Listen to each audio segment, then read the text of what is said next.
Welcome to InFocus. Today I'm here with senior basketball cheerleader Kayla Mason. Hi Kayla. Hey. Thanks for joining us today.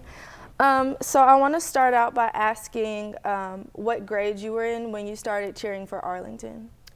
Okay, so I started cheering for Arlington when I was in the first grade, and I started cheering. I was competitive cheering, so we did football and we did competitive cheering where we had to travel a lot and go out of town. So I did that forever. I did that from first grade to about fifth grade, and I broke my knee doing a backflip, so then I couldn't compete anymore, so I was out for like 6 months. Okay. So after that, I continued in the sixth grade, the end of my sixth grade year, and I got to go back and start doing competitive again. So then for competitive, I did it from sixth grade to eighth grade when I started basketball cheer in the ninth grade. And so basketball cheer is a little bit different from competitive cheer because basketball cheer is like you don't have to do any flips, you don't have to do anything. It's just stomping, hand claps. It's like dancing a little bit, Okay. So that's when I started doing that, and I'm continuing to do that from ninth grade to 12th. So you've been cheering basically all your life. Yeah. So we know with team sports, there's always a lot of memories to be made and friendships that get formed. So for you personally, what's been your favorite thing about being on the cheer team?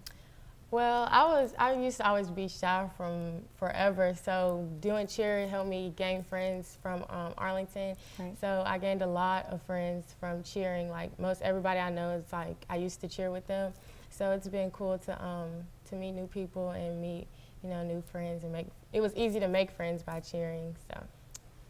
So as we said earlier, this is your last year in high school, sadly.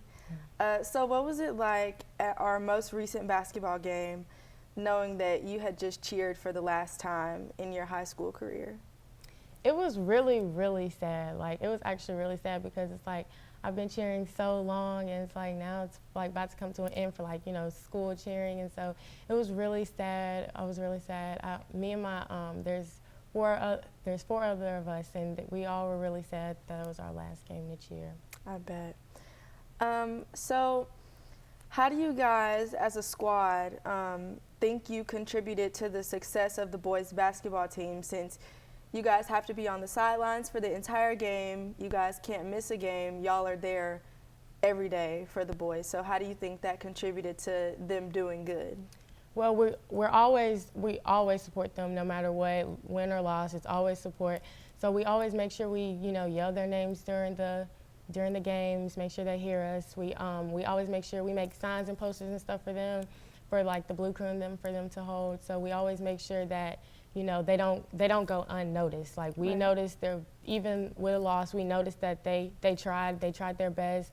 We have certain things we say during the games that they know that we're there, we hear them. We always do pick it up cheers for them to pick it up or keep it up. Right. We do all different types of get hype cheers and all different types of cheers for them to know that we know that they're trying and they're doing their best. And I think everybody does notice the support that the cheer squad gives to the boys and the girls basketball teams. Do you think it was easier for you to build relationships with the basketball players since you had to be at every game? Yes, it was. It was really easy to build relationships with them because it's like we're always together because we always have a game. So it was real easy to them. I had classes with a few of them, girls and boys. I've had classes with a few of them. So it was real easy. It was easy to build a conversation because we knew we were going to talk about basketball. Right. So it was real easy to build a conversation. And if I didn't know what a game was, I'd be like, hey, are we cheering? Are y'all? Yeah. So we'd be like that. So it was real easy to build friendships with them. They're all cool people. Okay. So do you plan to continue cheering once you get out of high school? If there's a basketball, I'm not going to do competitive again. I don't plan on doing competitive anytime soon, but I do want to do basketball cheer again because that was really fun, and I enjoyed my years. And lastly, do you have any advice for all the future cheerleaders that are soon to be joining the team at Arlington High School? Yes, have fun because it's gonna fly by. Have fun, stay focused. Remember that it's about the team. It's about making sure that they get to stay, get there making sure that they know that you're there, then they know that you have, if they don't have anybody else's support, then they know that they have yours. So just stay focused, make sure everything goes as planned, make sure they win the game and take them to state. Well, we appreciate you for being here today, Kayla. When we come back, we'll be interviewing one of our star senior players, Chris McKnight. Stay tuned. On top of first-class care, you will never receive a bill. The only thing we had to worry about was just keeping Azalea comfortable. I was told we wouldn't get a bill. I didn't quite process that. How's this possible? It's possible through all the wonderful people who donate. Para mí lo que la gente hace, consolidarse con la causa que tiene St. Jude, tiene nombre y se llama Sebastián. It's pretty amazing when you consider that 7 years ago, we didn't have the treatments we have now. We cure 80% of children with cancer. If you think about that, I mean, go back 50 years, we were curing 20 to 30%. This is the miracle story of modern medicine. The research here is research that we share with everyone else because overall, we want to help all children that have cancer. What makes that possible is people that give to St. Jude. They really help us to fulfill our mission, and we're so grateful to have them on our team.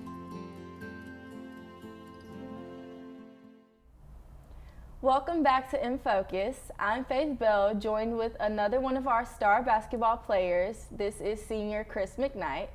Welcome, Chris. Thanks for being here. No problem. Thanks for having me.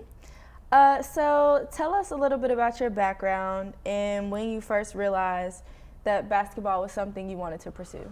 I started playing basketball in the 2nd grade. What really inspired me to play basketball was my mom, because she's in a hole and I always wanted to help her out, and I just started playing the game that I love. It's fun. I travel across the world.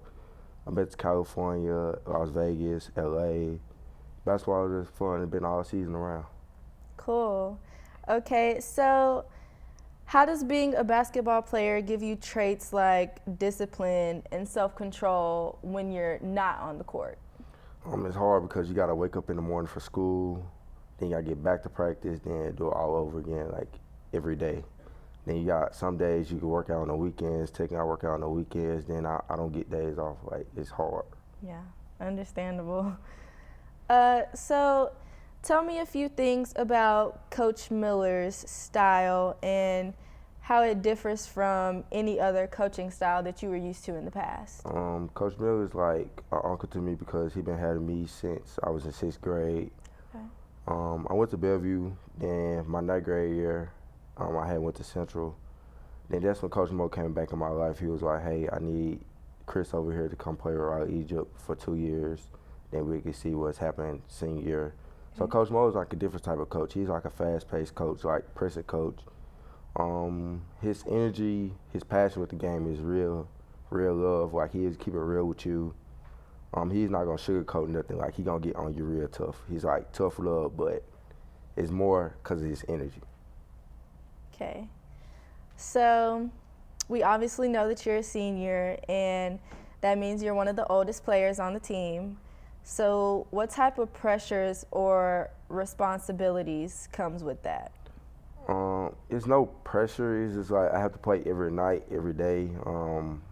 I have to get my team to a dub that if we lose, I feel like it's on me. I should have did more better. But tonight we have to get a real big win. We have to be disciplined against Houston.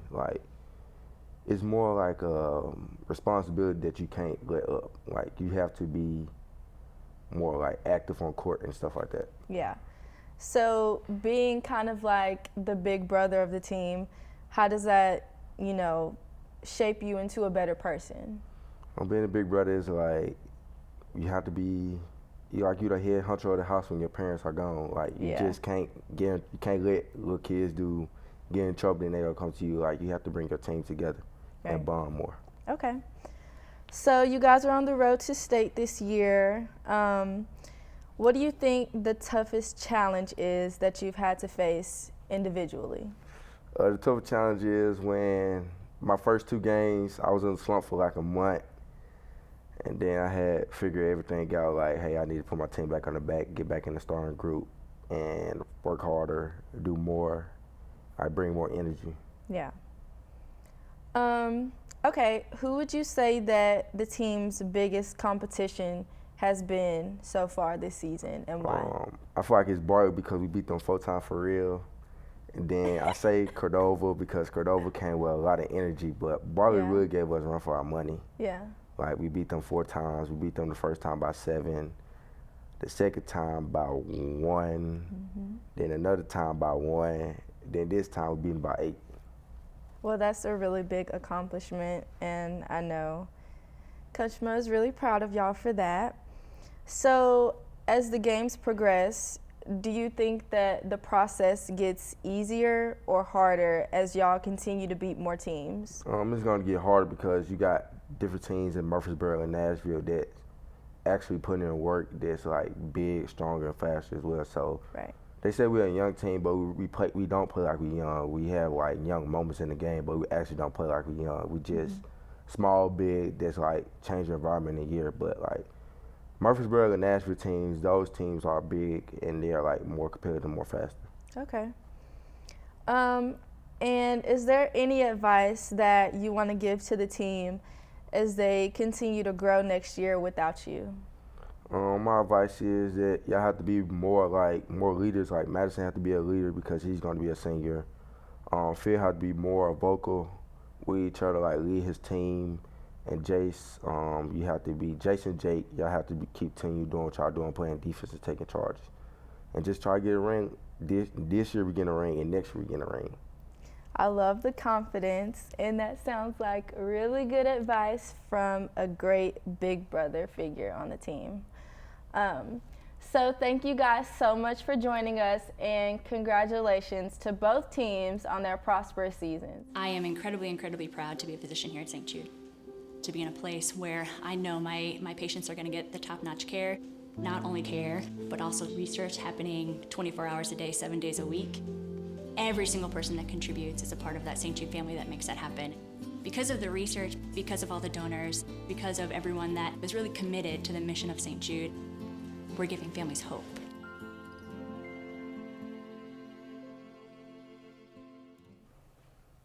Welcome back to InFocus. Now we're here with Junior MVP Madison Peaster. Hi, Madison. Thank you for being here today. Hey, thanks for having me here. So I want to start by asking you how it's been on the team with a new coach this season.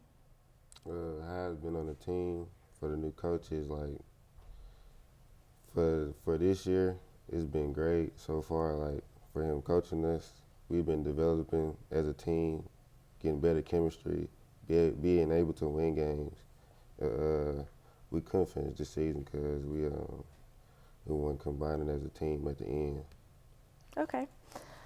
So I know your first game of the season must have been pretty nerve-wracking on a new team, new community, new coach. So how do you prepare yourself before getting out on the court? How I prepare myself is I listen to music that keeps me flowing into the game, gets me ready, has me prepared for what I have to compete on the court. Okay. So what lessons have you learned from Coach Miller that you think you'll be able to carry with you for the rest of your life? Being coachable, that's the main reason that he wants me to be in my life. When I play college ball, he just wants me to stay on my grind, and make it to the wherever I want to be. Okay. What has been your biggest personal challenge as you continue through the season or continued throughout your season? My biggest challenge is that I really don't have a big challenge because my whole life been a challenge because I've been moving state to state, moving from here to there, competing with different people, playing on different teams and all that good things. Okay. What do you think has been the team's biggest competition this season and why? It's either between Bartlett or Whitehaven because our first game was very hectic. We got blown out at the end, and then when we played Bartlett, it was like World War III, the fourth game. So yeah. And y'all ended up beating them all 4 times. Yeah. So that was a big accomplishment. What's been your biggest personal accomplishment from the district season? Winning 3 MVPs back to back to back. And lastly, well, since you're a junior, you have 1 more year with us. So what are you looking forward to most for next season? First off, I want to start my focus on winning the gold ball for next year, maybe for the first time in I don't know how many years it have been. Good things like that. Okay. Well, thank you for being here, Madison. We really appreciate it. And make sure that next month you guys stay tuned for April's InFocus.